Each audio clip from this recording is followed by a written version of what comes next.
Mediocre Rumble Brothers.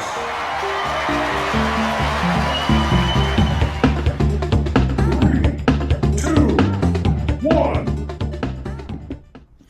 Alrighty, welcome to Mediocre Rumble Brothers. I'm Jordan, your host, and the team Corey, Edwin, and Udon. Today we'll be doing our special on the Donkey Kong Country for Nintendo.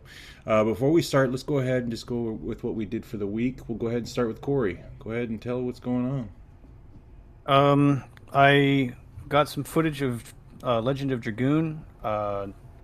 Edwin came over yesterday and brought his Xbox, so we got to play a classic From Software game, Otaji, which is like, to me, it's just like a super hidden gem. I mean, it's a very interesting, just FromSoft game. It has the third-person action combat, but it's just something else about it is just so unique because it feels kind of like their attempt of Onimusha in a sense, but it's level based, so it functions more like just classic video games instead of just being like this giant open world. But I guess that's kind of what I like about it. Played a bunch of random retro games. Got my Sega Saturn out and started up testing all of the Saturn games I've bought over the year, which was only like 4 or 5 games because they're so hard to find. And I watched Edwin die in Fallout 4 a bunch yesterday, so that's pretty funny. You mentioned that, didn't you? You were so fucking mad, man. I've never heard you rage at a game harder. Yes, yes. I mean, when you of such vibrant emotion, when you die like 7 times in a row on the same staircase, I can see that, but it's pretty funny. So I guess Edwin, you want to go next? Well, just to explain that part, I was playing Fallout 4, and then I was supposed to try and kill a boss named Marvin, but he had like 2 guys with him. Marvin. So it was I couldn't find another way up top of the building, so it's like, oh, a fire escape. And then that fire escape was riddled with bottle cap mines, and then I blew up every single one, and I died to each one. But for some reason, like when it loaded back to my quick save, which is just like at the bottom of the staircase, all the mines were gone. I don't know, it was like a loading issue. It's just the way the game functions, but the mines were gone finally. And then when I get to the top, there's that asshole with the fucking Fat Man rocket launcher, and then he's just shooting more of those mines at me, instantly killing me. It was like I literally can't do anything because he's just murdering me instantly. So I just got super pissed, and then I just started shotgunning everyone on top of that building until I finally got him. I died like 7 times on that staircase from all that nonsense. Yeah, so that's a play of what pretty much happened. But besides that, I played a bunch of retro games. The only ones that I remember, or like the ones that actually worked, were the Onimusha 1, 2, and then we played Black, which is like an old school Call of Duty clone. God, that game looks like it sucks so bad. It wasn't terrible. It's just, I don't know, it's like really hard to move around. It wasn't terrible. It's just bad. I know that it was received very well at the time when it released, but like playing it now, there is no sensitivity adjustment, so the game feels like your character weighs 1,000 pounds. Yeah, it's like it is really slow looking. Yeah, it was definitely slow. It's just the only problem really was just like the sensitivity, and that was pretty much it. Otherwise, that game would actually run fairly well. But there was no option for changing camera controls in Onimusha, and then there was no sensitivity in controls in Black. So it's like everything was just volume related or brightness. But besides that, I played Zenless Zone Zero, and I finished Pokemon Y. I think that's pretty much all I did for this week. Udon? Well, it was actually I did it beforehand last episode, but I forgot to mention it. But I finally beat Ghost of Tsushima, which that's a pretty good game. It has really fun combat and being able to approach stuff from different angles, as far as like choosing to do stealth or just choosing to be a lunatic and just running in there with your sword. It's very beautiful. The game is absolutely beautiful. It looks really good for a PS4 game. The only thing I take away from it is I think the story is incredibly boring. It is so like stock standard, like all your samurai get murdered at the coast by a bunch of fucking Mongols. Brain just did a Mongols. back Mongols. My it's like Khan. I'm like, yes, he's the leader, but it's the fucking faction. Um, the Mongols kill everyone, and then it's like, okay, revenge time, and you go gather around all your samurai buddies and other people to help fight back against the Mongols, and then basically what you think's gonna happen's happen. You start doing underhanded tactics because how the fuck else are you supposed to win against these people? And then just really dumb shit in the story where it's like your character Jin at one point basically develops a poison to use against the Mongols, and they're in this really well defended position, and your like uncle who's like a samurai lord just like sends in a bunch of people to die because the samurai's tactic is basically run in and don't think about what you're doing because it's really stupid. And then Jin's like, well, let me send me in there, I'll poison them all. And he's like, that's not the samurai way. And Jin's like, well, no, yeah, you're right, that's the stupid way. And so he goes in and poisons them, and the game tries to spin it in a way where it's like, oh, you did a bad by winning the battle single-handedly without anyone dying. Because then Jin's branded a traitor for some reason, and then you have to break out of prison. And you learn that the Mongols somehow reverse engineered your fucking poison to use against you. So the game's like, oh no, maybe you did do a bad by using your poison against them. Now look, they're using the poison to kill you. I'm like, they were killing us anyways, just because they're just using poison now. They were using fire before. Like, they wouldn't have, just because they have poison, they would have stopped killing us. I don't know what you're trying to tell me. So I don't know. The narrative was just silly, and I wish I could skip cutscenes, and I couldn't. So anytime a cutscene came up, I was just diddling on my phone. But other than that, I enjoyed playing the game. I just didn't enjoy like listening to it because I thought it was boring. Um, so it's pretty decent. I give it like an 8 out of 10. That's really its only shortcoming. Everything else is pretty good. What? I'm sorry. I'm sorry. It was just like it sounded so positive, and then you started going into it, and you're like, I just diddling on my phone. So give it like an 8 out of 10. So, oh yeah, because to me, it's just the narrative. I mean, everything else about the game was good, and I'm just a big story guy, so I put emphasis on narratives like that because it's just I don't know, when you do dumb shit like that and you're like, oh, trying to make me ask questions. I'm like, I've seen so many better stories than you that do this so much better. You're just being stupid about it. Like, I have to be invested in what I'm like. In fact, the next game I'm about to say that I beat kind of does the opposite, where I'm just like, it's just bad all around. But so narratively, because I can't dock it like halfway just for the narrative. Everything else is great about it because the music was great. The mini games were a bit weird because like write haiku, and I'm just like, I get it, but like after about the 7th, 8th time of doing this, I kind of get really bored. I'm just clicking the first thing I see because it doesn't matter, because the fucking rewards you get from doing it's like, here's another headband. I'm like, great, I'll never use that. Wonderful. And it's like everything you do with all the side stuff is like, here's another charm, here's another charm. I'm like, I already got all the charms I'm gonna use. But anyways, I thought it was good, and but near the end of the game, I was like, I just want this to end. Then I went on to beat Far Cry 5 because I left that half finished, and I like Far Cry. I don't like a lot of Ubisoft's franchises, but I really like Far Cry because I consider it like a junk food game. I just turn it on and just go around the map doing random events and just shooting stuff. But Far Cry 5, holy crap, that game fucking blows.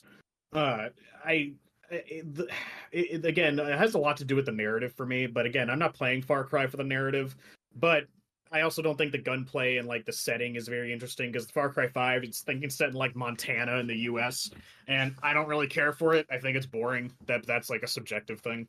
Because I thought I wasn't going to care for Far Cry 4 because I don't really give two shits about like India as a setting, but after playing it, I was like, it was more interesting than I gave it credit for. But Far Cry 5, immediately, like, you go into, you're like a sheriff or something, and you're being sent in to arrest some cult leader. And he's just like, no, I was like, I'm bringing everyone into the fold, my children, because the end of the world is coming. And I was in a call with Tim at the time when I was first turning it on. And as soon as I heard that, I was like, let me guess. Spoilers, by the way. Let me guess. The twist is that he's right. And then Tim just kind of got quiet, and he's just like, no. I'm like, yeah, okay, totally. That's the fucking twist. Because if it wasn't the twist, what's the whole point? The game would be fucking boring. But even then, so you go through all this shit in Far Cry, and in Far Cry, you do a lot of stuff. There's lots of side things to do. The map's just filled with crap to do to get more power and stuff. But at the end of the game, the nukes drop, and everything you just did was pointless. I'm just like, great, cool. That was fucking frustrating. I mean, and Far Cry, I wish Far Cry would embrace more of an action movie kind of thing, but I don't know, like every fucking game has some kind of drug that they bring in so they can introduce like weird supernatural elements and like these people who are just people, but the game wants me to believe they're like fucking demigods somehow. It's like I could just shoot them. I just let me shoot them. I win. Like you get kidnapped like fucking 8, 9, 10, 12 times in the fucking game, like as you're progressing the bar for each boss, because they're all like, I need to talk to you about something. I need to teach you our philosophy. And I'm just like, oh my god, I've already seen this cutscene like 7 times. And thank God at least in that game I can skip them. But it's just like about the 5th time you've kidnapped me, and I'm like halfway fucking up killing your, your family of fucking assholes. Like you think you just shoot me, just kill me. Like I'm clearly a problem, but no, you're just gonna keep trying to do something different. But I mean that game was, I don't know. I've played way better. Far Cry Primal's my favorite because I like them doing weird shit with just cavemen stuff. That was fun. That game I'd give like a 4 out of 10. I don't think it's worth anyone's time, even if you like Far Cry. Just play the other ones. And then I played Donkey Kong Country, but then we'll get into that later today. And I've been playing more stuff on my Steam. Been playing a lot of Paleo Pines because it's a little dinosaur farming game is really neat. But yep, that's about it for me. So Jordan, what have you been playing? I got back on the Final Fantasy train with the Rebirth. Picked it back up after all these other games that kept pulling me away.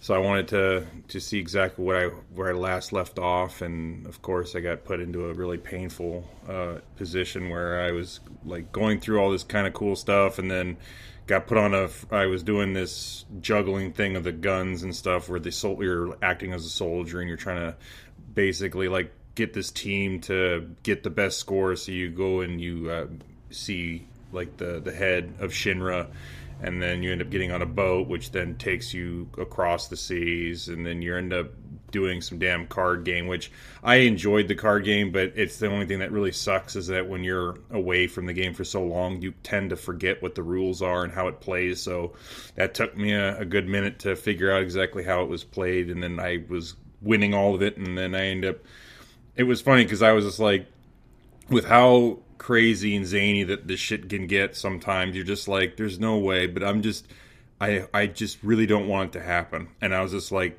if they put the fucking that fire-tailed dog, Red 13, that I have to battle in a fucking soldier suit, I'm gonna be very upset. And then sure enough, the last fucking character comes out and they're just like surprised, and I'm just like, you've got to be kidding me. And sure enough, he's fucking standing up on both his feet. Looks like a fucking Scooby-Doo episode where he's just like dressed in and everybody can tell, like, oh my god, look at this guy, he's one of the best. And then I end up beating him, and then I was just like, you guys just had to fill that in. And then I was like, okay, now it's getting serious again. Sweet. And I'm fighting these crazy dudes in black robes, ends up molding or fusing with these creatures and make some disgusting, grotesque-looking dudes. You beat them, I'm like, sick. And then I'm like, okay, it's going to be just getting good from this point on.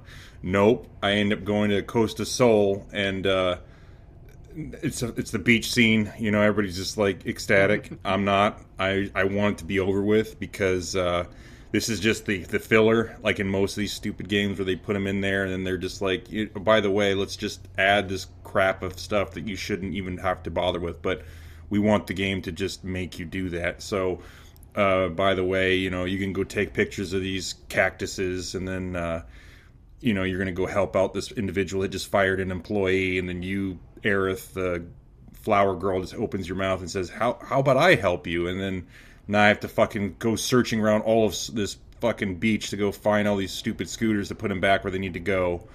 It was just like, you've got to be shitting me. I can't go down this beach area until I unlock fucking beach clothes. So I'm like, this is so stupid. Why am I doing this? I can't fucking believe this. I'm in pain. So I end up just running through it and finally got to the point after I completed it and beat the robot looking jellyfish looking thing, octopus maybe, I don't know what the fuck it was some sort of sea creature. Once I beat it, I saved it, and I was like, all right, time out, I need to come back to this at a later date because this is just driving me up the wazoo. So I got away from that and then ended up picking up some other games. I can't remember much of any of them besides the Zone of Enders, which I'm gonna probably start playing that as well. It was a pretty cool refresh for me getting to that one because it does have pretty damn cool intro.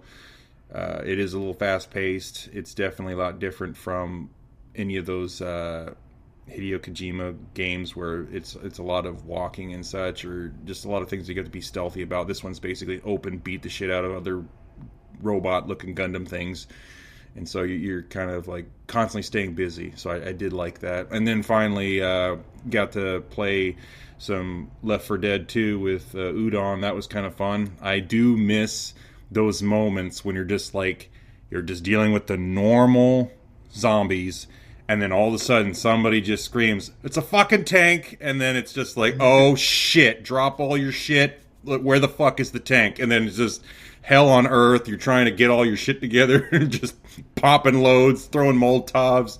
It just kept the whole thing going. So I mean, that I miss those events because that was like the one thing that I definitely was always having those good feelings I used to play back then was the Left 4 Deads because it was so cool. It was such different than regular shooters. So I was really excited to be able to play that again. So that was pretty cool. It was fun. That game has such. I mean, it just goes to show in 2025 that people are still full playing it. Even if you didn't use mods, I just use basically cosmetically. Even without mods, I feel like people would still be playing that game because it just has such good replayability. Every session is not like the last one. Yeah, and I just loved it when I forgot about because luckily I was sharing screen when I was playing with Udon. It was just like, hey, I'm you're the biker, I'm the wise man. He's just like, no, you're not. And I look over and I'm a hot chick, so it was dope. I'm a hot, a bunch of dragon lady. Yeah, just a bunch of hot chicks. We all got guns and fucking katanas and shit. So I thought that was kind of funny. Or if it was a bat, it'd be a inflatable Dratini as a weapon. So so they just keep it lively. But yeah, so that's basically all I did. And just a reminder for everybody out there, again, just please be sure to follow us on our Spotify channel, like and subscribe on the YouTube channel to stay up to date for upcoming episodes. That really helps us out. So with today's episode, again, we're just going to go ahead and just jump around with just the questions of the Donkey Kong Country for the Super Nintendo. So the very first question I have for everybody is, so what are your thoughts on this graphical style of the Donkey Kong Country? I mean, especially it being pre-rendered, you know, the 3D sprites. What do you guys think of that? How does it feel with that game being created that way? It looked really good. When I looked into it, because I was curious, because I'm like, these look like 3D models, but like, how does this work? And I guess it was they're pre-rendered, and it's through a compression technique. They converted 3D models into sprites. So because I always thought that's what they looked like. I'm like, how do they make this sprite work? But I guess it makes sense that they just basically converted it from a 3D model. That makes a lot of sense to me. But it was always a very unique look that only I think other games did it afterwards, but they really sold Donkey Kong Country on those visuals alone. Is that how Dead Cells did theirs? Well, it's like a 3D game, but it just has like a pixel filter. Possibly, but I doubt it. Yeah. Dead Cells is so new. Oh, go ahead. Do you know, Corey? Yeah, no, Dead Cells did do pre-rendered 3D animations into sprites. I don't I'd have to look into it, but I think it's using a pixel filter, and it's not true like 3D or true 2D, but I know that they're doing like some sort of process of the main character was animated in 3D so that they can get those cool animations without having to draw them 100 times. But the Donkey Kong Country one, I thought the graphics were really good, especially at the time. Like as a kid, like the cover of the box has like these 3D characters on it and everything. It just like really kind of popped amongst like most other games on the shelf. Like it had good shelf presence. I remember getting it as a kid and like being really excited. And Rare they did Killer Instinct the same way. You know, the characters and Killer Instinct were really dope. So like I love the way this art style works, and I'm glad that people still kind of adapt it in modern gaming because you can still do like compression to higher resolution images now. You're not confined to how small the sprites needed to be for this, but for what it was at its time, it looked really good compared to a lot of other games.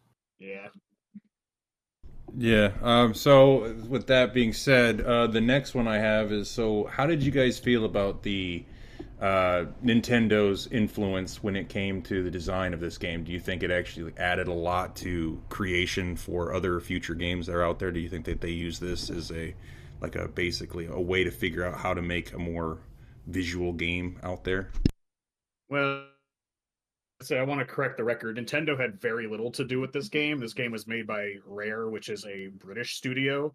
So it's funny. I guess here's some fun trivia: is that this game was originally commissioned from Nintendo by Rare to compete with Sega's Aladdin. Apparently, they wanted a platform kind of like that, and technically speaking, the only thing Donkey Kong, I mean, this might be changed nowadays, but at the time, the only Donkey Kong Country related thing that Nintendo even owned was Donkey Kong himself. Everything else Donkey Kong related is a creation of Rare, and at the time, again, this could still be the case, could not, I don't know, but was technically a property of Rare. So characters like Diddy Kong were considered a Rare property. They weren't considered a Nintendo property. Even when Super Smash Bros. Brawl came out, when Diddy Kong was first introduced, they still had to get Rare's permission to put him in the game because he's considered a Rare property, not a Nintendo property. And it's funny is that, Miyamoto, who created Donkey Kong, had actually very little to do with this game. He was consulted on for design ideas, but largely everything in this game is strictly a Rare is a creation of Rare, not Nintendo, strictly speaking. So Nintendo themselves actually didn't have a lot to do with this game. It's mainly a Rare property. Wow. Isn't like the also Donkey Kong's design that's like used from then on also Rare's design, not Nintendo's? Yeah, I believe because the thing is that what happened is that when they were making this game, because it was considered to be a reboot to the Donkey Kong franchise as a whole, they were considering whether or not to make this Donkey Kong either the same Donkey Kong as before, or like a predecessor, or like an offspring of the original Donkey Kong, which is eventually what happened. Donkey Kong is our current Donkey Kong is the child of the Donkey Kong in old NES Donkey Kong, and that Donkey Kong is now Cranky Kong, if I remember correctly. Um, I but did not yeah, know that. That's weird. it's not very important lore, but I guess people ask questions, and from last I heard, that was the official statement because they were determining whether or not to like make this Donkey Kong a new Donkey Kong or do Donkey Kong Jr. Basically, but they decided to basically just like redesign Donkey Kong as a whole. But still, Donkey Kong himself, I believe, was still considered, even with the redesign, was Nintendo's property. Like he was Nintendo's character, but everything else, Cranky Kong, Diddy Kong, King K. Rool, like literally everything else in Donkey Kong Country was a Rare property, not Nintendo. And which also, technically speaking, means even though people lost their minds with Sonic and other third-party characters coming into Super Smash Bros. Brawl, Diddy Kong technically was like the first like Western character to be put into a Super Smash Brothers, technically speaking. Jeez. So the third one, my favorite one here is so like the soundtrack we all know is pretty iconic. It's been in multiple games. So like the Super Smash Brothers games, they always have those levels in there that's got that good music. Tell me what's your favorite track and how do you think the music has shaped the gameplay experience? Ooh, I'm gonna say the water level track. I mean, that one's just kind of like I believe in the episode we were talking about music. That was one of the ones I shared, but like it's just chill. And I also find myself listening to the Donkey Kong Country franchise soundtracks like often, just to like when I'm studying like programming or doing art or something like that. Because the music is just really good and it helps with some like you're going to play some levels over and over again, so it helps that the background music is not annoying as shit. Yeah, well, before I wanted to comment on the music, I wanted to go back to the previous question because we didn't really answer it. I was just giving some trivia. I was just pointing out a technicality that Nintendo's design philosophy was not heavy on this game. It was mainly Rarewares. What we were just talking about prior with the graphics, Donkey Kong Country has been hugely influential on the indie scene, especially clearly. Especially considering I don't know if it was the pioneer of it, but it was definitely one of the more popular ones that um basically made a platformer that wasn't strictly left to right, like level wise. Like some of those levels are like that, but a lot of the Donkey Mm-hmm. Kong Country levels, you're going up, down, left, right. Like you're not just going from left to right across the screen to end the level. Uh, so it was kind of new. If I remember correctly, it was kind of new and praised for that aspect. It was bringing a different kind of uh, uh, twist to that. And not only that, it was they took stuff from Mario clearly because that's the whole Donkey Kong and Diddy Kong thing, because they basically wanted the two-hit health system that Mario has with his mushrooms, but didn't want to just have, because I guess they did originally were going to do like Donkey Kong. Basically, Diddy Kong was supposed to be like the small Mario of Donkey Kong, but Oh, like the eventually they're like, kid. yeah, it's like that was their original thing, and he'd like grow by eating a banana or a coconut or something. But then they decided against that, and so made it like this two character system where Diddy Kong acts as like Diddy Kong slash Donkey Kong acts as like your extra hit when you get them out of the barrel. And they also said it kind of makes the player feel like they're on an adventure with like a friend instead of just being alone, which is kind of true, seeing two characters on screen like that. Um, so that in the sense that design philosophy is like a unique way of using the same like two hit system that Mario has with his mushroom, but it's visually represented in a different way, and is like accomplishes more visually with that. Um, and then there's I think, fuck, what was it? It was like like power ups and stuff. There's not a lot, like there's not strictly power ups in this game, but there's the animal companions that allow you to do different things that you wouldn't originally be able to do in those kinds of levels. Uh, I think Donkey Kong Country is probably close to Mario in terms of influencing like outside creators, like as far as like platforming goes. Um, I don't know much about like as you say Dead Cells at least visually, and I can at least say maybe level wise. I've actually played my fair share of Dead Cells. I really like that game. Um, but anyways, but to answer the question about the music, um, I know a little bit about the music. Obviously, the underwater track, as Corey said, is a very good one, and a lot of people know it. I know I've gone to sleep listening to like the lo-fi version of it before. My favorite track, though, and I think it's because I generally like the remix version better when they brought it back for Super Smash Bros. Ultimate and made it into more of a fighting song, was Gangplank Galleon, the track you listen to when you're fighting K. Rool in the last level. I mean, it's like I like that song. But basically all the tracks in the game are very good. I think its music is probably one of the best things about it. And no, this was not Grant Kirkhope, the person who did Banjo Kazooie. Is not him. These are three other composers. Um, I'm looking at it right here. It's David Wise, Eveline Novakovic. It's a cool name, and Robin Beanland. Um, but yeah, I think the music is very good in this game. It's one of the more iconic. Honestly, it's probably next to Zelda in like my like soundtracks I'm very familiar with games I don't play hardly at all. But I like it. But that's my favorite track about it. What about you, Edwin? I like the cave one. I was like, I had to look it up because I didn't know what it was called. It's Cave Dwellers Concert. I was like, I just like it because it sounds like both mysterious and mystical. But I was like, I just like the tune of it as it gets kind of quiet and it has like it goes off the, I think it goes off the beat of the water dripping from the ceiling. It just sounds really nice. I was like, I don't want to give like a everyone already knows the aquatic one, so I wanted to pick like a different one because like I just always see like a bunch of memes about like the water one being the best music in the game. That's true. The Overworld song is also pretty good. It's pretty hype. It was like very charming. You can definitely find something to say about pretty much every track in the game if we sat down and listened to like every single one. Because I also like the minecart level ones as well. That one was nice. The music, so, not the level. Oh yeah, the level itself sucks ass, but yeah, the music is great. Yeah, it's just so crazy because like for a game, like you said, like iconic music, I can just hear like the first couple seconds and just be like, oh, that's blank, and you can almost name which one from Donkey Kong Country 1, 2, and 3 just because the music is always just so like great in those games.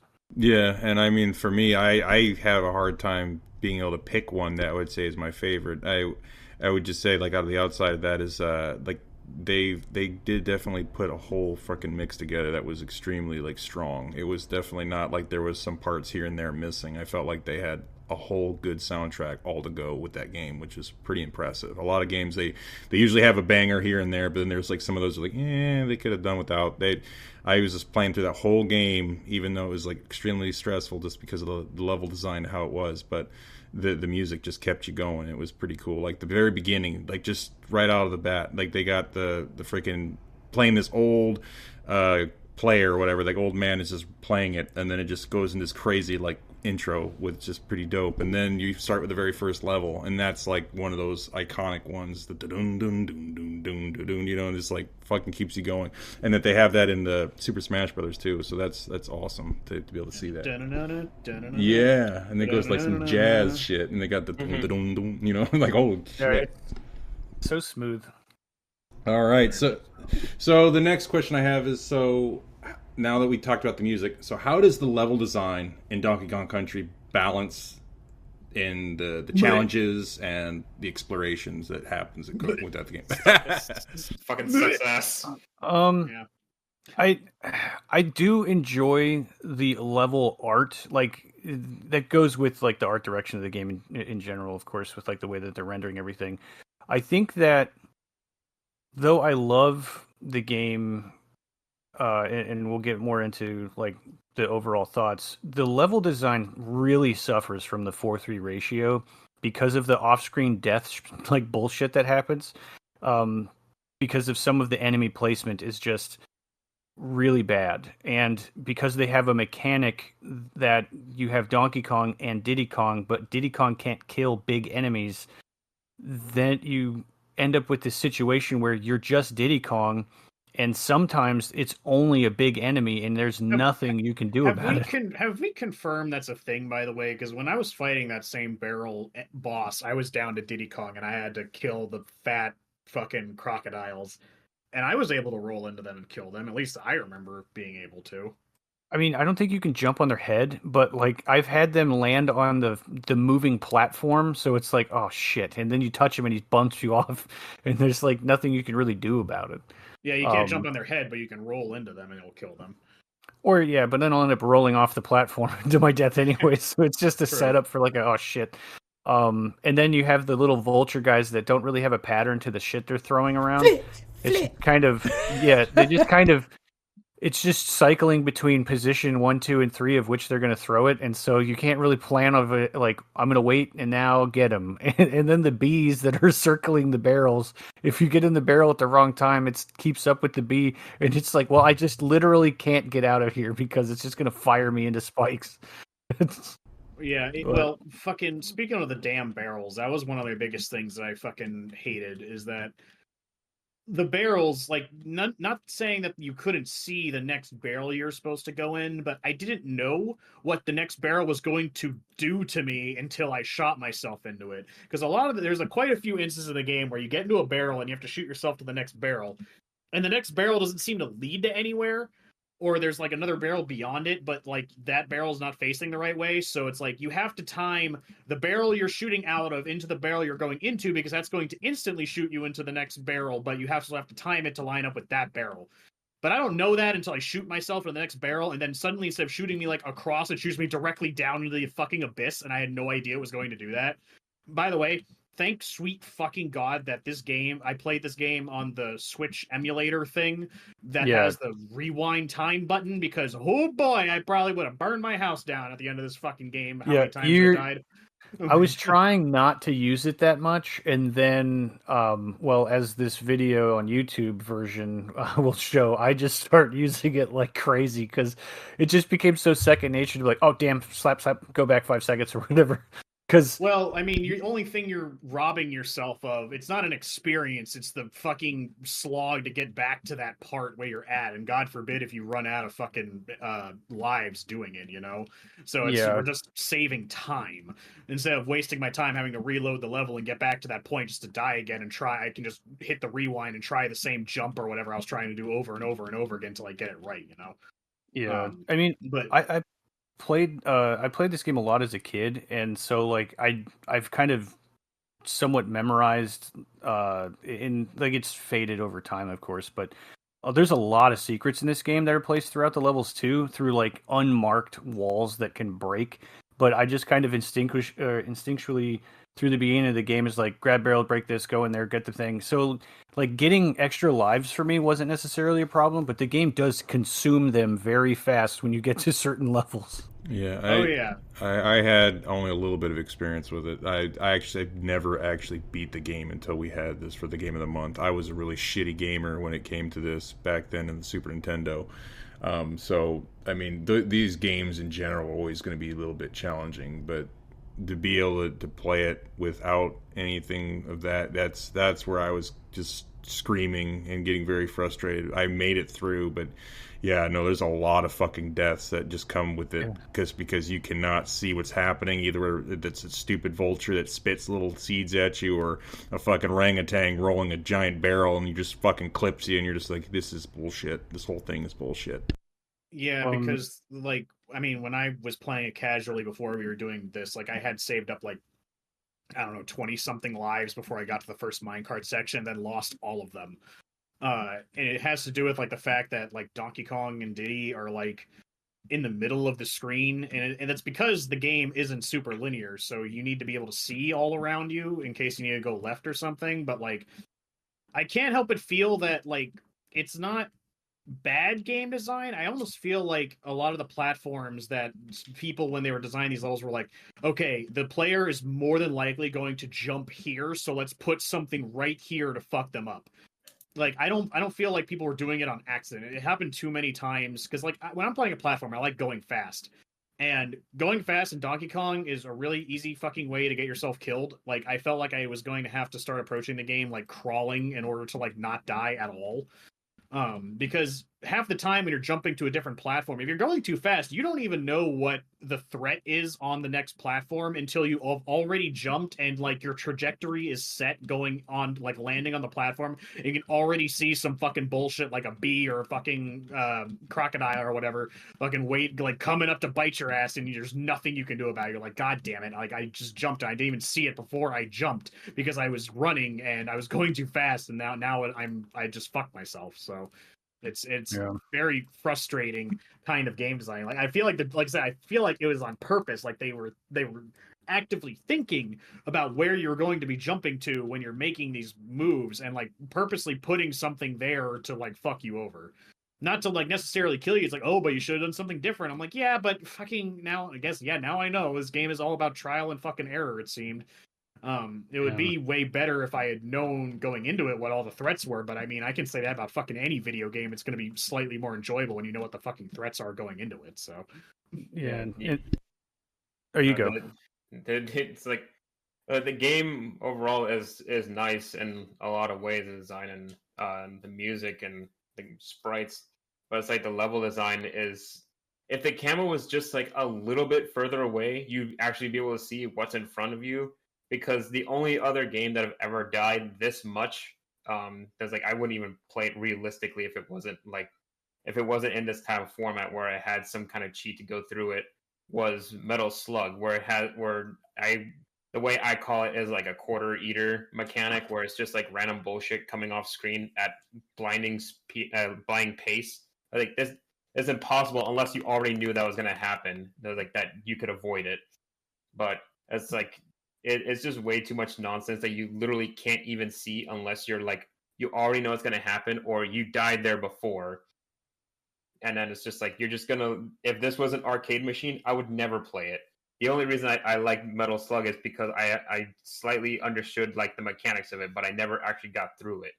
The only time I actually finished a Metal Slug game is when I actually like owned it, and then I'd have to pay quarters all the time for every death. And this same situation, I have the rewind thing, which is kind of the same thing, but at least I don't have to start over at the entire level. If I ever actually played this when it came out, I would never have finished it. I would beg my mom to return. I was like, please, Mom, get me something else. I don't want to play this anymore. Getting it from Blockbuster would have been very beneficial for you, because you'd be like, not this one. But The other part of it that like level design wise, with all the secrets scattered, is a lot of this stuff requires like skillful play because they have this mechanic that's kind of like a coyote time, but where you can kind of roll off of something and then still jump in the air. So there's things that you can't get to unless you know it's there and make like a leap of faith, because there's barrels that are off screen underneath, like where it looks like a pit that you'll fall to your death or something. But if you like are careful, you might see the pixel of it like kind of pick up a little bit, and then it's like, oh, I have to fall off this platform on purpose by doing a Donkey Kong roll and then jump like under the platform and fall into the barrel to trigger this event where I land up into like some secret place to try to get extra men and stuff. So there's a lot of ways to get extra men, but the secrets are probably like 50-50 on like if you miss, you're just going to die anyways. So you almost gain the extra life by not attempting to go get the secret. Well, I would say that there was actually some sort of benefits with how they were doing the bananas, at least. I mean, there were the times like you're doing the minecart level, or you're doing the the dark level where it just like shuts the lights off and shit and you can't see. So I mean, having them being able to give you like some sort of direction, because I do remember like in the minecart when I was having a problem being able to land on the next platform, and then you would see these bananas that are just going straight down. You're like, what the fuck is that? So I jump and I hit the bananas, and sure enough, I fall right into the next cart. So it like kind of helped guide you where you needed to go. But there are some of those that are just like, come up here, like the water level, come up here, and then you're just like trying to get away from that fucking crazy ass spinning octopus, and you're just gonna get a couple of bananas, and you're like, this is not what the fuck I wanted, and then you can't get out, and you're like screwed. So like, there's a couple of things where it does help you, but then it does tend to fuck you over too. Yeah, and level diversity in the game is pretty good, but there is probably a bullshit level per like area. Like the blackout level where you got to hit the barrels to keep the lights on, and it has those like pile of shit crocodiles that show up and disappear or whatever, like that level. Yeah. And then the blizzard level where the visibility is low because it's snowing constantly and you slide everywhere. God, but there's birds that are flying through, so it's like that one's kind of rough. The gas level, whatever, you gotta keep getting gasoline to keep your thing going, or it'd fucking stop. I don't mind that kind of thing because it's almost something that I don't feel like something like Mario does enough. Mario just like plays with its core mechanics a lot. It reminded me a lot that kind of stuff reminded me a lot of Yoshi's Island, because a lot of Yoshi's Island levels had like gimmicks on it, whether or not you had to like roll the boulder or like fuck with like, you know, Yoshi had a bunch of like transformations and stuff. There was always like a bunch of gimmicks to the level, so I kind of liked him in a way. I mean, yeah, they're frustrating. Basically, a lot of their tricks amounted to like, hey, isn't it fun when you can't see? It's like, no, it's not. Yeah, they do a good job of teaching you those mechanics prior to like getting into the bullshit, because like the levels usually are just like, here's an easy version of it, here's like an okay one, and then here's the challenge one. And then you have your, I think it's like 5 levels per 6 areas, and then a boss per area too. Well, I'm just happy. I'm just happy that they got save points in that game, because if I recall, a lot of Super Nintendo games back in the day did not have any of that. It was, you knew a password or you just fucking died and you start all the way over. So for this to have some sort of like save your ass moments, I really did enjoy that. It definitely needed it, since Super Mario World had a save state, because like Donkey Kong passwords, like Mega Man X does a password system, but Mega Man X is kind of a game that takes 30 minutes to beat, so passwords are fine. You don't need to save the game. You can get back to where you're at. But, did you guys not watch me play X? X2? That was not 30 minutes. It's all right, Jordan. You're bad. It's all right. Yes. But, well, like, in me and Jordan were playing Donkey Kong Country, like, on Discord, side by side, basically. I think I was, like, a world ahead of you when you started, and it would just be like, what level are you on? All right, don't shoot that one. You know, that kind of thing. But no, I do like that the levels are all kind of unique. Like, I like the areas are different and stuff. It's just there's like certain bullshit levels per that kind of stand out, like the rope swinging level one with all the damn bees.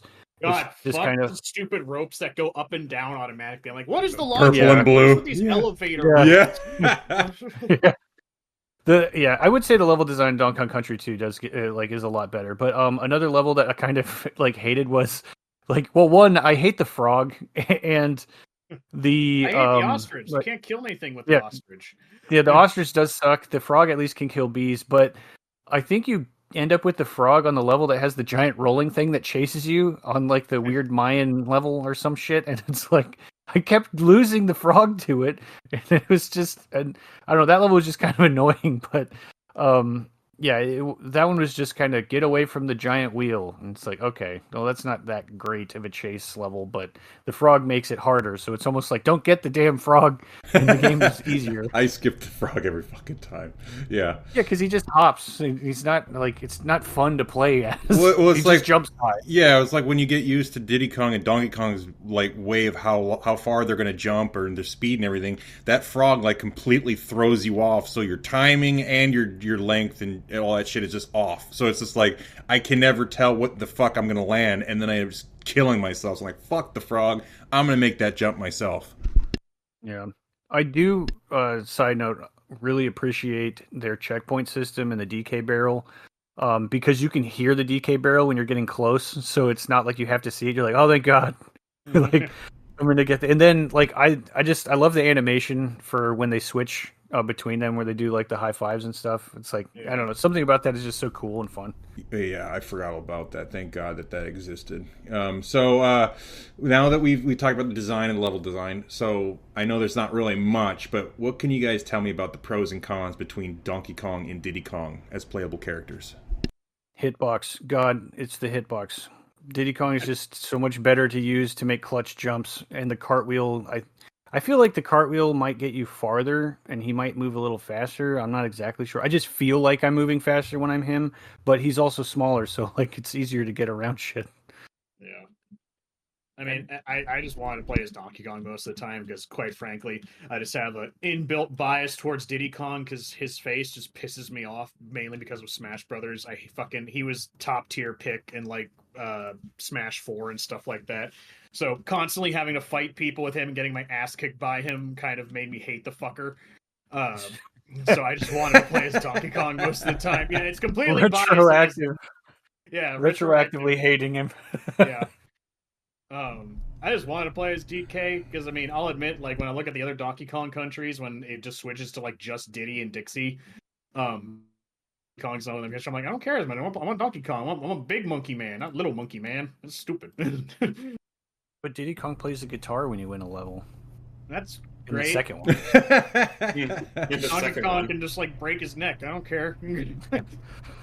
Well, I know that I just know, at least with me, when I was in the water levels, it was definitely like I needed to have Diddy Kong because it was just such a fucking very small area in those little small crevices you had to get through by the fucking sharks, the piranhas and stuff. So being that little bit more smaller, it just helped me out a lot. And I don't know. I was playing as it, and it might be that way where you just like you see a small figure, and it kind of maybe it's going at the same pace as the other figure is, so it looks like he's moving faster.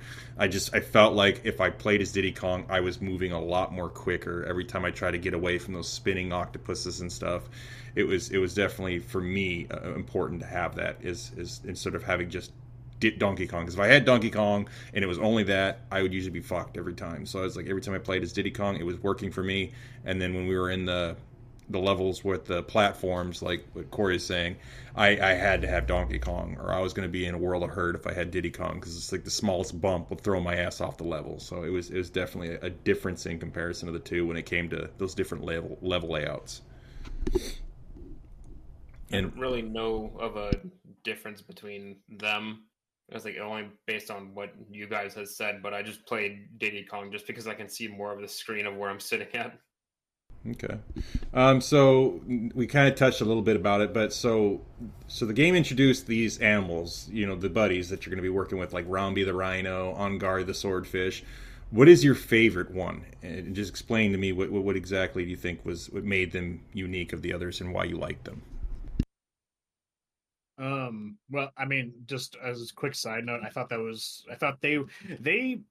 their design rung more to me about like Rare's character design than the other ones, because they like, if I put those characters in Banjo and Kazooie, they wouldn't be out of place for how they looked because of their big old eyes and stuff like that, and their mouths and things.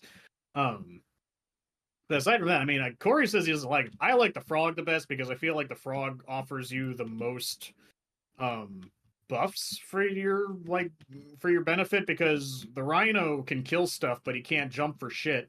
And the ostrich, I think, literally is just a nerf because yeah, he can run fast, but now you can't kill enemies anymore for some stupid reason.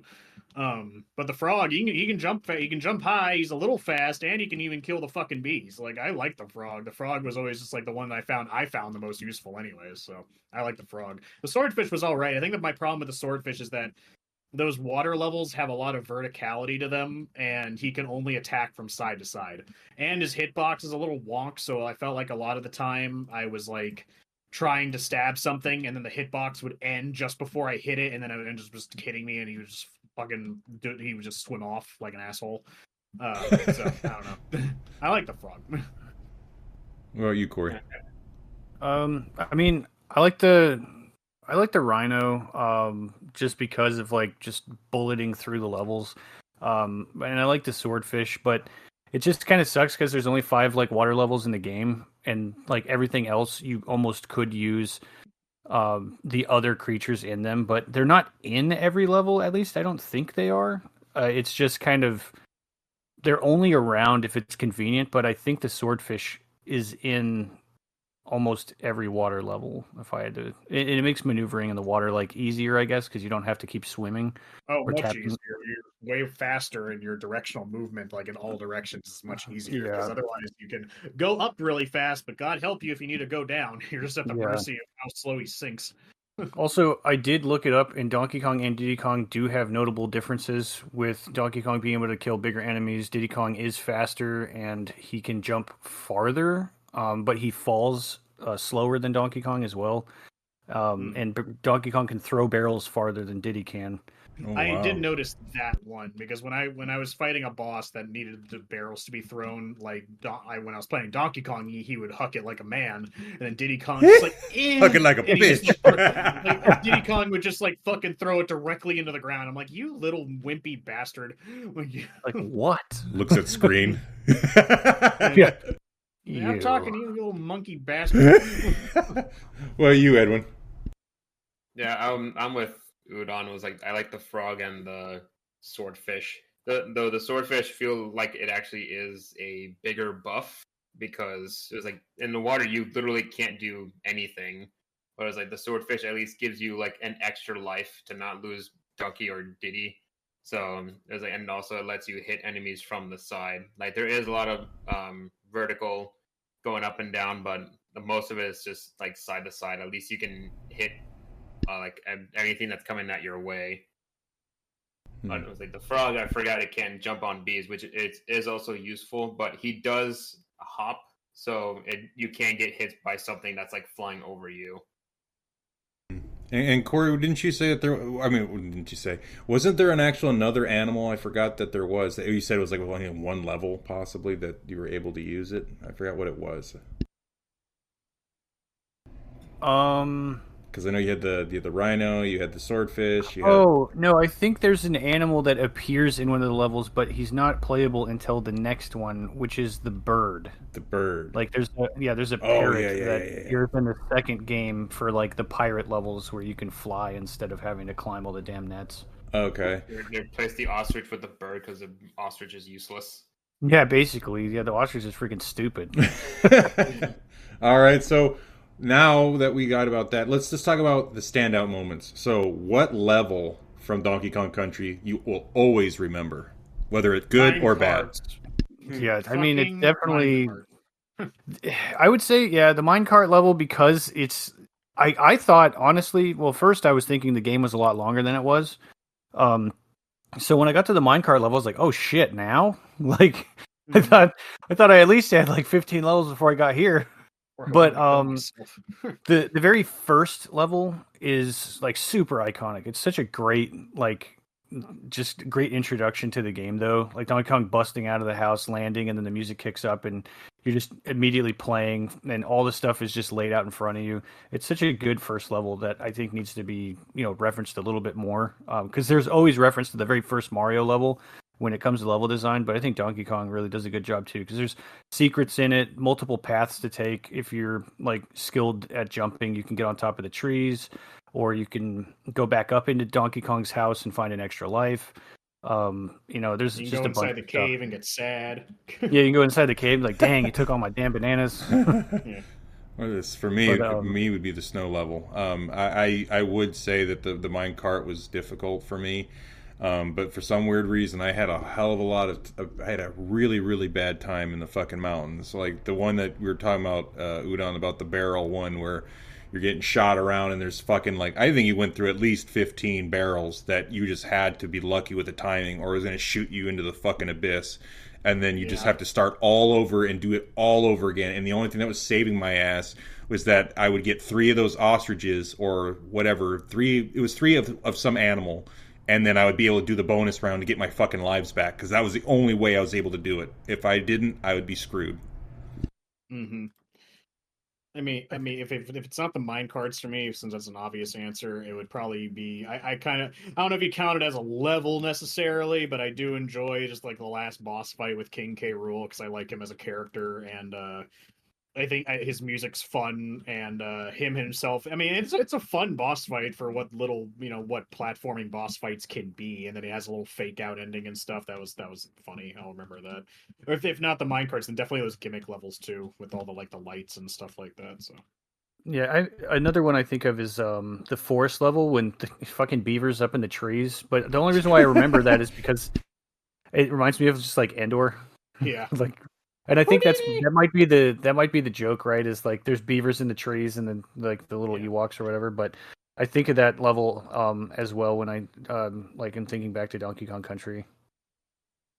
Edwin, did you have a little?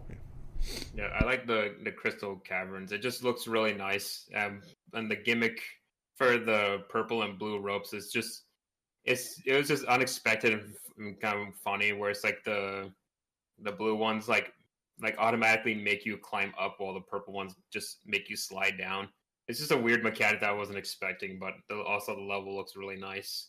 Also, it's like a cave, so it's like kind of closed in, so it's like not too much nonsense that can show up from the side of the screen. So it's like it was a more enjoyable levels. So, with the enemy design, so what are your impressions on those, like the little vultures, the small crocodiles, and so forth? What did you guys like or dislike about those characters? I think the vulture, like the bees, aren't really like the worst enemy in the game. They're just kind of annoying because they're damn near immortal. But the vultures are moving like across the screen or throwing those stupid things, which make it annoying to go up and hit them. There's been a lot of times where I would just lose one of the characters because the stupid vulture chucking shit like would just hit me with a little seed or something like that. The jumping clamp traps or whatever they are, those ones are annoying. And there really isn't any, like, I guess the pile of shit guys they're only in like 1 or 2 levels, and I think it's the stop and go level or something like that, and then the night level where they get up and they run and then they collapse into a pile of shit. And like those enemies in particular, I'm just kind of like, I don't know, because I mean, I'm not gonna blame them for color swapping. That's just a common thing. But like the mechanic of I jump when you jump is like really kind of shitty sometimes, and then the characters that are flying in from off screen where I can't see that far ahead of me also really blow. Yeah, I mean, you call them the pile of shit enemies. That's probably the ones I remember the most because I remember that first level and I saw it because I just like the Kremlings in general, and I feel like they're like horribly underutilized enemies within, because I feel like every time there's a new Donkey Kong game, like there again, this goes back to like the Kremlings are technically like a property of Rare, which is why a lot of the new Donkey Kong countries don't use them, I believe, because they have to go through a legal process to actually use them. But I don't know. I like the alligator guys, especially again the ones you say that are the pile of shit guys, basically because They were scary because at first the first level you get to the stop and go, you see them running around at 100 miles an hour with glowing eyes. I'm like, what the fuck is that? It's like some cracked up crocodile. When you turn on the light, they just kind of get sad. And they're like, oh, and they go back and they're all depressed. And they I sit am the down. night. Yeah, but also the day or something like that. Yeah. Yeah, just them. Basically, just the Kremlings. Everything else, I mean, everything else is fine, but I just view them as like, oh yeah, that's an animal who's a dickhead.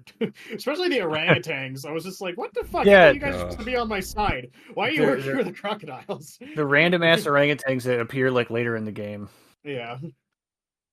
Apparently, chimpanzees and orangutans have a long-going hatred against each other. Apparently.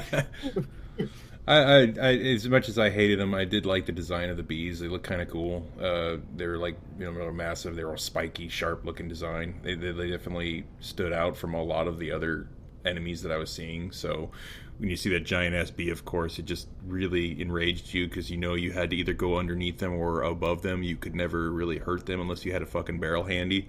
So being able to see that, I would always be like, oh shit, here we go. But I was like always remembering like the main enemies that I keep coming across. That would be the ones that I would always say like, fuck, this is gonna ruin my day. Well, the shooter vultures wouldn't have been so bad if like the things that they were shooting didn't blend so much into the background.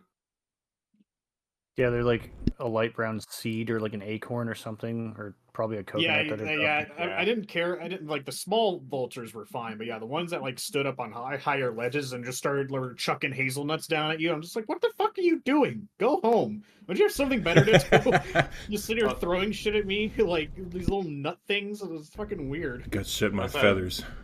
Yeah. I was having like a bunch of problems with like the pink gator and then like the buff gator. I don't know if you can kill the buff one, but like the pink gator gave me problems because it would launch me so far because most of the time I'm just playing as Diddy, so I can't actually jump on them. It was always like ledge bumping me off, and I just fall into the abyss of nothing and just instantly die. But it's like it's a lot of rewinding happened on my end because I barely killed anything. All right. There's also the snakes, which are not really in a lot of levels. Yeah. But they're kind of annoying too, because it's like sometimes I feel like I jumped on their head, but it's like no, they still hit you. It's like oh well, damn it. And then outside of the snakes, I think that the aquatic enemies aren't that bad, but the jellyfish does blend in with the environment, and it doesn't it can completely ignore any like hazard. So it's just moving from the bottom to the top of the screen constantly. And it moves in a weird pattern. And the swimming already is kind of like you're always sinking. And so with the like inertia thing, having to slow yourself down and swim away, you can't tap the button to swim away because you're just going to start swimming upwards. And so there's a lot of times where the jellyfish kind of become like this, shit, because I was swimming too fast and I can't stop.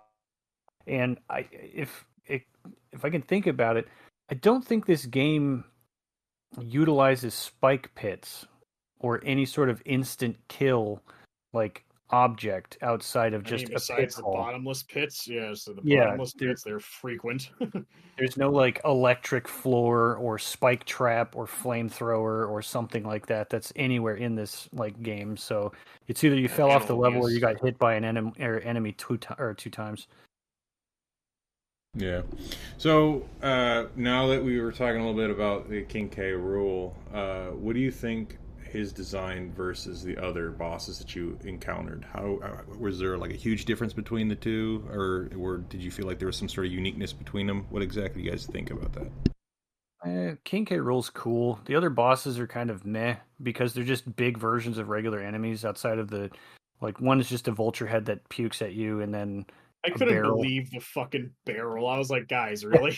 drum or whatever. And the barrel just drops two enemies out and you kill them. And then once you've killed all the enemies he gives you, then it's like, well, the fight's over. And like, I think that those boss arenas could use some work because they're basically all the exact same level. It's either a wide version because the enemy moves left to right, or it's this narrow one because the enemy is the vulture. Yeah, it's weird. I mean, as I already stated, I really like King K. Rool. I really like the Kremlings. His boss fight is at least more interesting to me than all the rest of them, because the rest of them is just like do attack, jump on head, do attack, jump on head. He has a little bit more to him. You have to wait for him to throw his crown before you can actually damage him, and then as you keep damaging him, he does faster and faster attacks. And he has a cannon attack, he has the crown attack, he runs at you, he jumps all over the place. Like he has a varied move set compared to everything else. I mean, maybe it's a bit of unfair comparison considering he is the last boss compared to everything else, but he was definitely at least the one that I found the most interesting. Plus, you also like beat him, and he has like his little fake out thing where you get like these fake credits, and then he gets back up, and you have to fight him again, and then you actually win the second time around. So I really like him. Like, Plus, I also it, love him in Super Smash Brothers. isn't it just like 2 beavers, 2 vultures, the drum, and a bee? Right? Yes, because and you fight the beaver twice, and you fight the vulture twice, and then you fight the Yeah. bee, and you fight the barrel, and I think that's it. And then you And fight K. Rool. and the beaver and the vulture are just color swaps of like the same enemy that's just slightly more Yeah, aggressive. they're color swapped, and the second time you fight them, they take more hits to kill. That's it. Yeah, like they could have.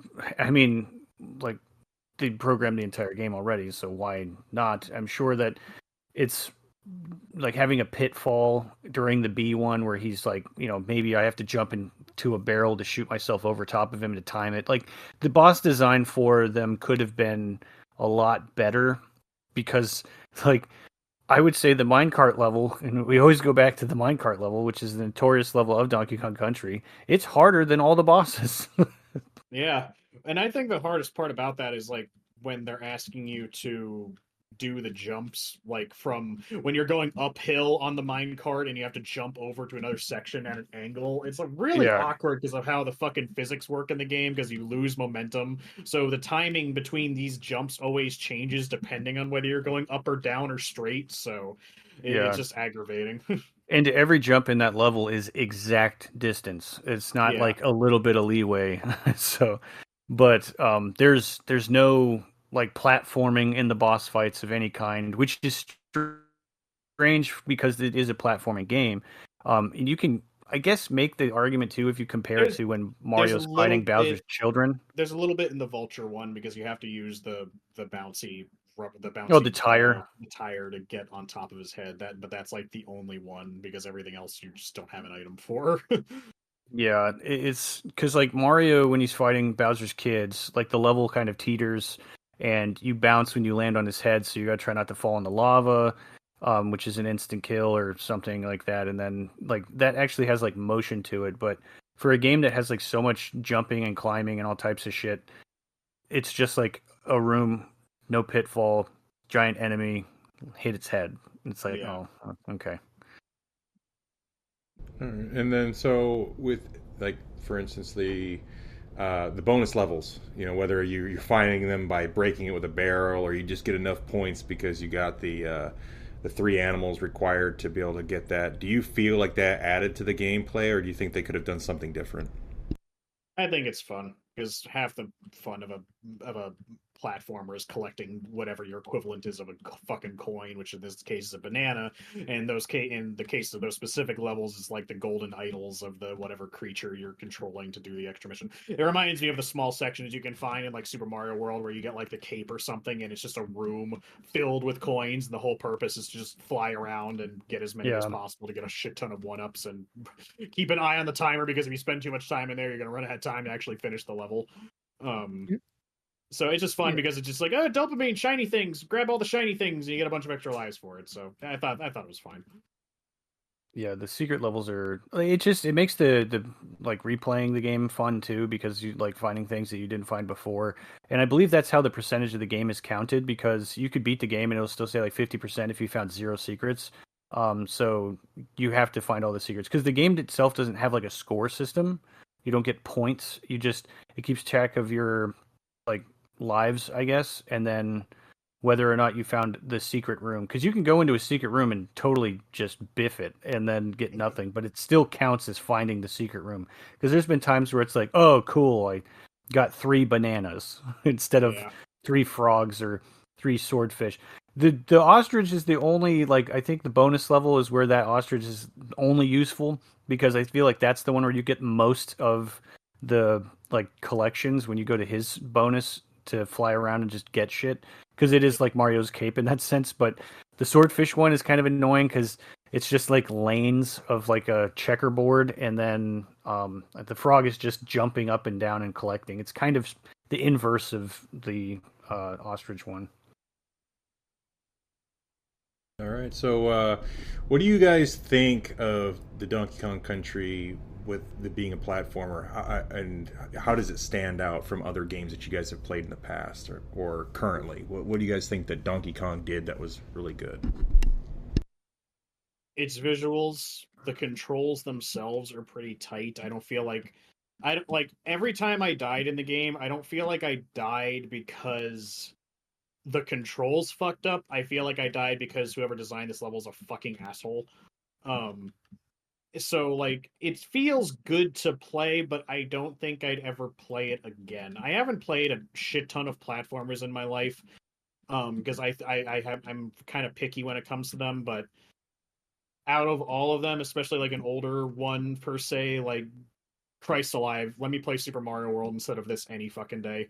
Let me play fucking Shantae. Let me play I will go back and play Sonic Adventure 2 before I'm gonna play this again. Um, Yikes. and I'm not, and it's strictly just like a enjoyment value as an objective. If I'm looking at it objectively, obviously Donkey Kong Country is like a far superior game to fucking Sonic Adventure 2 if we're just talking strictly platforming capabilities. But um, it's just I don't know. I didn't find anything. I'm not super in love with anything Donkey Kong. I'm not super in love with like the aesthetics. I just like looking at it. I like listening to it, and controlling the characters is fun, but I didn't find anything fun about the level design in particular. I'd rather play other platformers before I'm going to play this one again. Edwin, do you want to go now? Yeah, I like the visuals and like the music and everything, but like the gameplay is just not as a forgiving platformer like Mario, or at least in some cases Sonic, which I prefer those much more.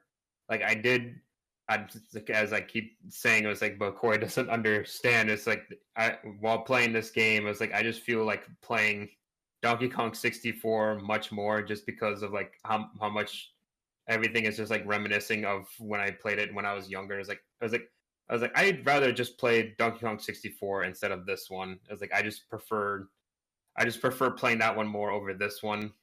I was like, I never actually finished it. I just like getting random memories as I go through this one. I was like, I just want to play Diddy Kong, just blasting his guitar on Super Move and just playing all the other monkeys. I was like, I'd rather play any other game other than this annoying thing.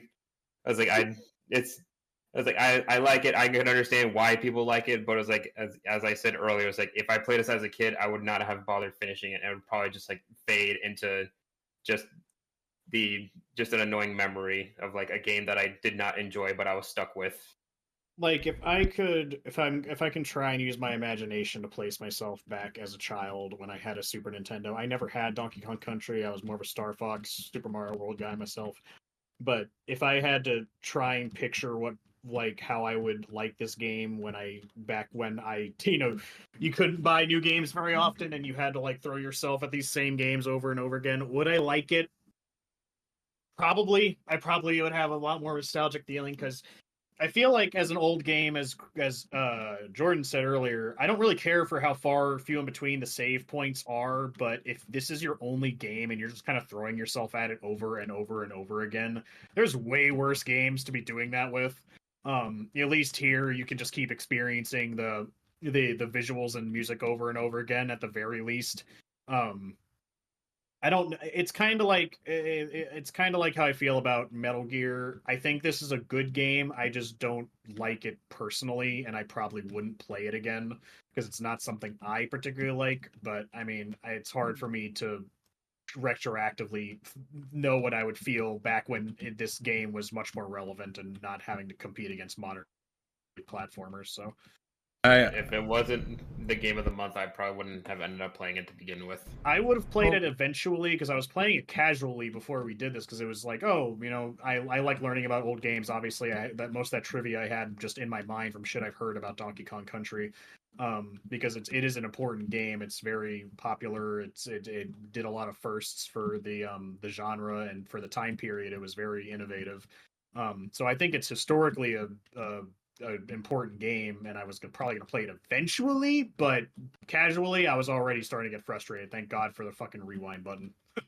Yeah, the rewind button really kind of like helped a lot with like the modern gaming tendencies that I have now, where it's like I'm tired of dying. But like as a kid, I really enjoyed the game. I thought it looked really good compared to a lot of other Super Nintendo games.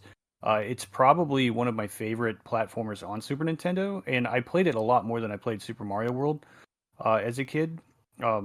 Like something about it, the franchise itself, because I loved getting like when I would play it a bunch, and then I got Donkey Kong Country 2, and I was like really excited. And then when 3 came out, I was looking forward to it coming out because that franchise for some reason was like the one that I kind of latched onto when it came to platformers on the Super Nintendo. And I played Aladdin. If this was a competition, I mean they definitely did a lot better than Aladdin. And Lion King. Yeah, well, yeah, Lion King, freaking dog shit game too. But the other platformers that were out was like Inspector Gadget, which in itself is its own little thing. Pink Panther. Pink Panther. That game was kind of like I'll say this without actually going back and playing it. Was kind Chester of neat. Cheetah, Red Spot. Yeah. Well, then there's like not necessarily mascot related, but like Bubsy, was out as well. So it's like, Yep. do you want to play Bubsy or do you want to play Donkey Kong Country? And it's like, well, I want to fucking play Donkey Kong Country because Bubsy would just be that game where I turned on He'd sneeze on you. and then like play it for one level, die, and then be like, oh, I'm done. I'm going to pick something else now. Just slapping carts in the Super Nintendo. But I would find myself coming back to Donkey Kong Country often as a kid. I haven't played it in modern days because I'm just so, swamped with other games, first world problem here. But I do listen to the music often. So like I do recommend people play the game, play it on Switch because the save state will really kind of help.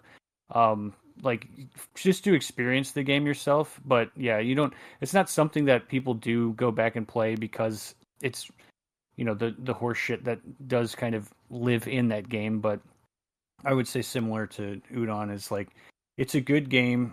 A lot of people might not enjoy it in the long run after completing it, but they would still appreciate like what it is. Yeah, I mean, I would say if you are interested in game history like I am and want to experience one of the more influential platformers of the SNES period, then definitely try it at least once. Whether or not you're going to like it after the fact is up to you. But like, I played Super Mario World as a kid, and I can still go back and replay that nowadays and still have tons of fun doing it. This I probably wouldn't. The nice part is it's one of the few games that's on a classic, console that has controls, visuals, and music that age well. Like it's, it plays just as good as like a modern platformer, I would say. But there's definitely worse games out there, or games that we played as a kid that when we go back and being like, geez, these controls are freaking garbage. But I never once was complaining about like whether or not I could make a jump because it's all like timing based and stuff. So they really nailed the controls down for Donkey Kong, and that's really good. The level design might not hold out, but that's just because like the positioning of the characters, being 4:3 ratio. I think if that game, like, and we were playing this because they did the remake, right? Is the Donkey Kong Country Returns?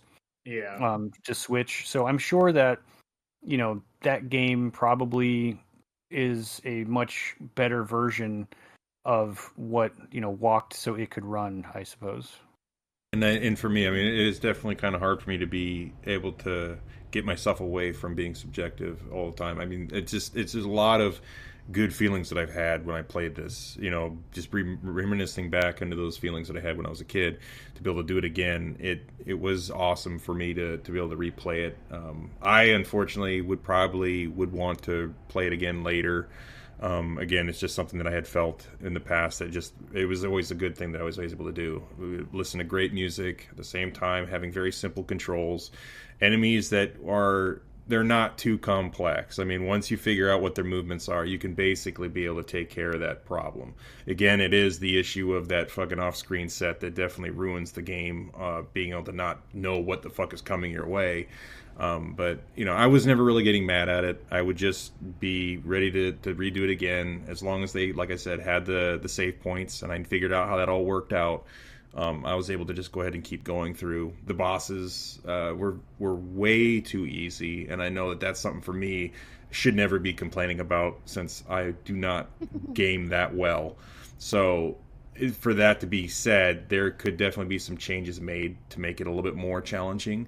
But I did like the uniqueness of the levels. You know, you definitely did feel like you were going into different areas. The music changed with the background. They actually even had the sound of water dripping and all this like creepy music that was like really eerie feelings that was given to you when you're playing through it, even though that the characters were sort of simplistic, but they were different. You know, your vulture was not the same as this little crocodile thing. They all had their different movements about how you were going to be able to take care of them. I mean, you jumped on their head, but some of them you'd have to be able to time just right to jump over the nut and then hit the vulture versus you're just trying not to get your foot bit by the stupid little crocodile.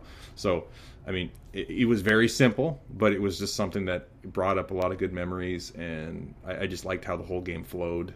But yes, there are some things that could be changed. So, if you could change or expand on one aspect of the game, what would it be and why? If somehow make the screen wider, being able to just see what's ahead of me more, just more visual information, so I'm not making blind jumps or just other things that would allow me to know what I'm about to jump into before I jump in. Because even if I some of those platforms, even if I had stopped and like stood there, sometimes the camera doesn't even reach over to the other side still, even if I was going at a snail's pace. Sometimes it still doesn't do that. So I just have to make a leap of faith, and usually, like I said, there'll be assholes and be like, "I'm going to put an enemy right here because I know he's going to jump right here," and I'm like, "God damn it! I just want to be able to see what I'm jumping into before I jump into it." That's all.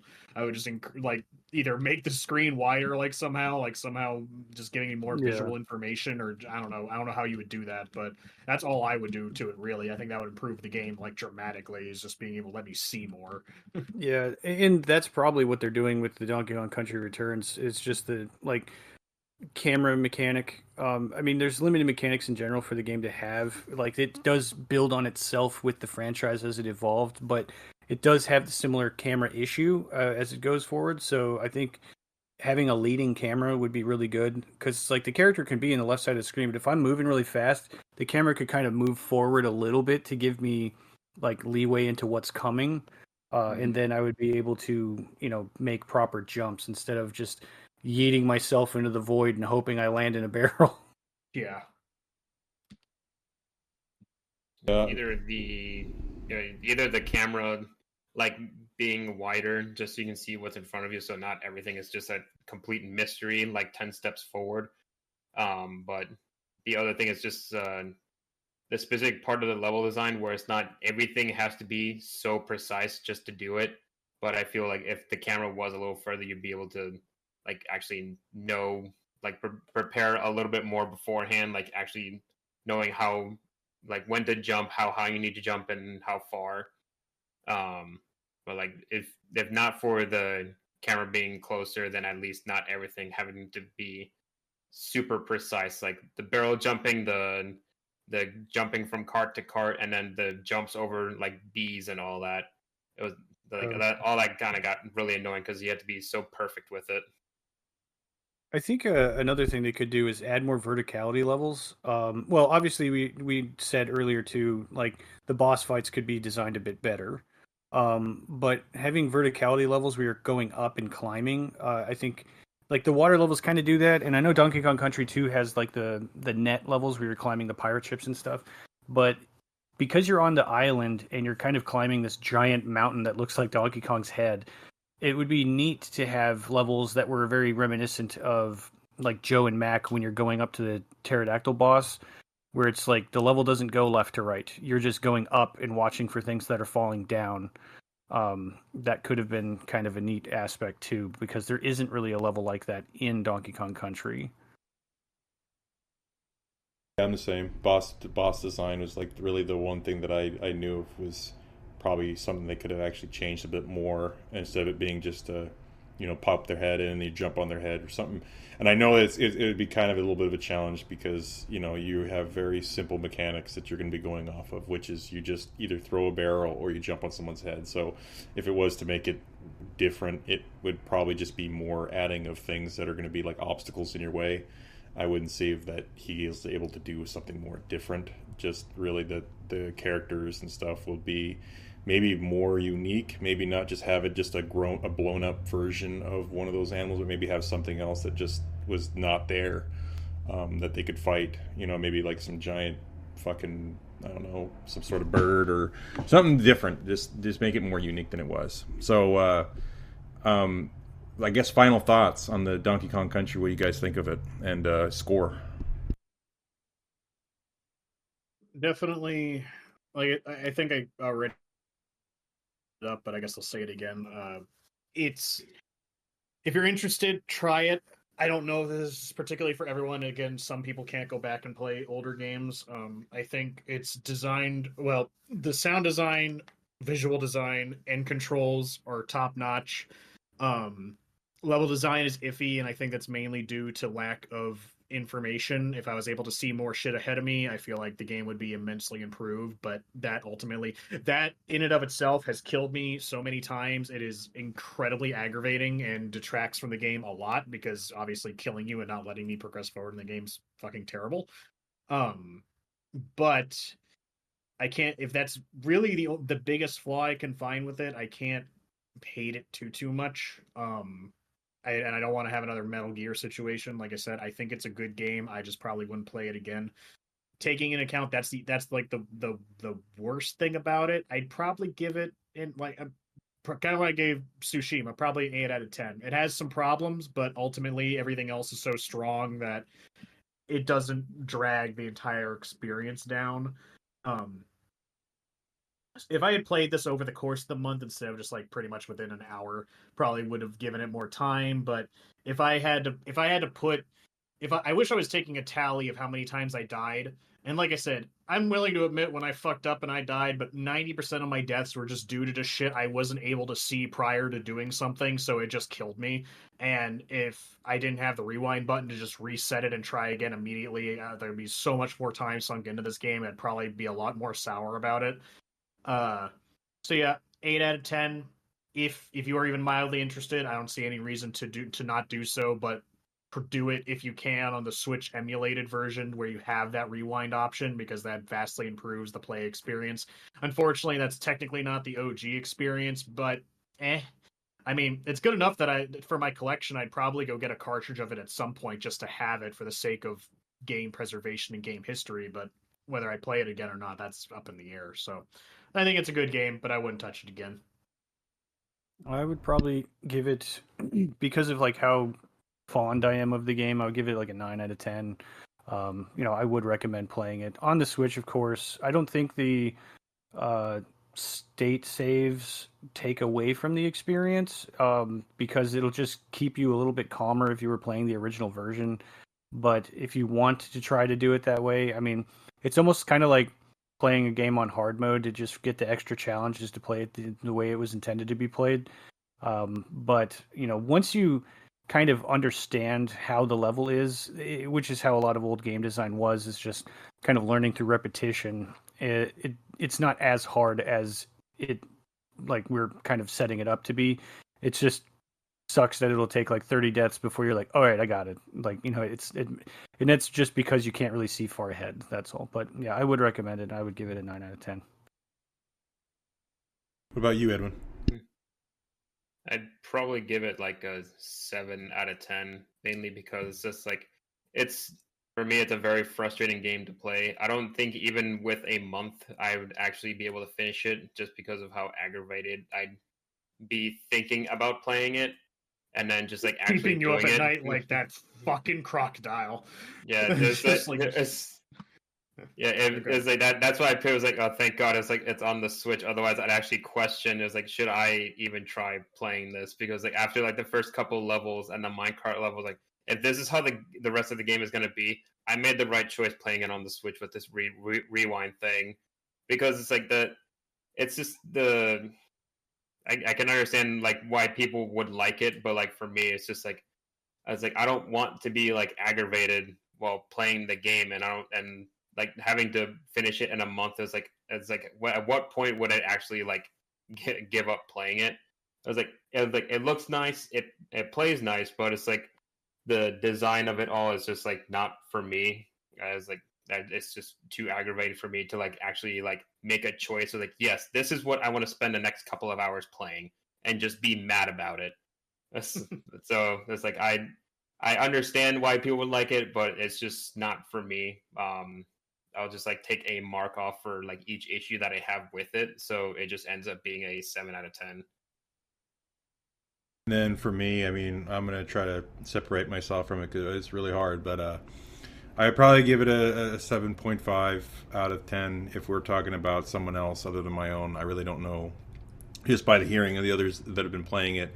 I don't see it that way. Like I would definitely want to give it a 9 or 8.5 at least to be at the top, because I mean, for me, the only thing that I see that was a problem was just the corner angle. I mean, if that thing was off, if it was just put right back, then it, to me, would be a very, very, very good game. But I know that that's not the case. Everything just flowed so well together. I did beat the game without anything, the stopping or anything like that. I did the old original way. So I mean, I was able to do it, but yes, there was tons of deaths that were involved just because I couldn't see what the hell was going on. But I mean, that was the only thing that I saw that was aggravating. Other than that, I was listening to good music, good characters. It was something that I could do. Again, the bosses were a little bit easy, but it was no big deal. I would recommend it, but again, I'm just depending upon your background. If you're really into performers, if you actually have played games in the past, this was made in the 1994 is when this came out. So if you're okay at looking those type of games and that resonates with you, then this could be something for you. So with that, I guess we'll be wrapping it up. So be sure to follow us on Spotify, Twitter, and the YouTube channel to be notified of new episodes. Rate us 5 stars if you enjoyed today's episode. And don't forget to subscribe on our YouTube channel. And for all you gamers out there, just remember to keep exploring, keep playing, and keep listening. Until next time, this is the Mediocre Brothers Podcast signing off. Thanks for listening. Hey, this is Corey, and thanks for checking out Mediocre Rumble Brothers. If you liked the video, please drop a like, and if you didn't, that's fine too. If you'd like us to talk about any specific games, drop a comment below, or feel free to discuss your experience with the games that we've mentioned in the episode. You can also listen to our episodes prior to YouTube on our Spotify. Thanks for watching, and hope to see you again soon.